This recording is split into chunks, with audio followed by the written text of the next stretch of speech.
छोटी सी गांव की लड़की आर्या अपनी माँ के बेहद करीब थी। माँ सरिता न केवल उसकी माँ बल्कि उसकी सबसे अच्छी दोस्त भी थीं। आर्या के हर सपने में माँ का हाथ होता था।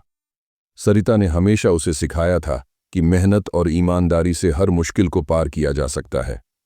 लेकिन कुछ महीने पहले एक दुर्घटना में सरिता का निधन हो गया।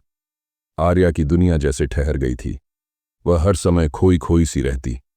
उसका पढ़ाई में मन नहीं लगता और उसका सबसे बड़ा सपना डॉक्टर बनने का अब उसे नामुमकिन लगने लगा। एक दिन वह अपनी माँ के कमरे में गई। वहां उसकी माँ की पुरानी डायरी रखी थी। उसने डायरी खोली तो पहली पंक्ति पढ़ी, आर्या, अगर कभी मैं तुम्हारे साथ न रहूं तो ये याद रखना कि तुम मेरी ताकत हो। जब भी तुम हार मानोगी मेरे सपनों को भी तुमसे दूर कर दोगी।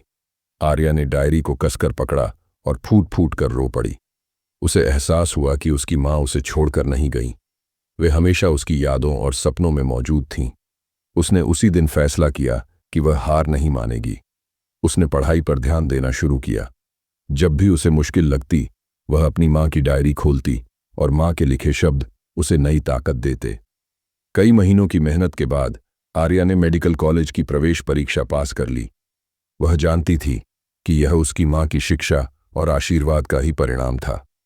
कई सालों बाद जब आर्या डॉक्टर बनकर अपने गांव लौटी तो उसने अपनी माँ की फोटो के सामने सिर झुकाया और कहा, माँ, मैं आपकी उम्मीदों पर खरी उतरी। आपने मुझे हर मुश्किल में लड़ना सिखाया और आज मैं जो भी हूं वह सिर्फ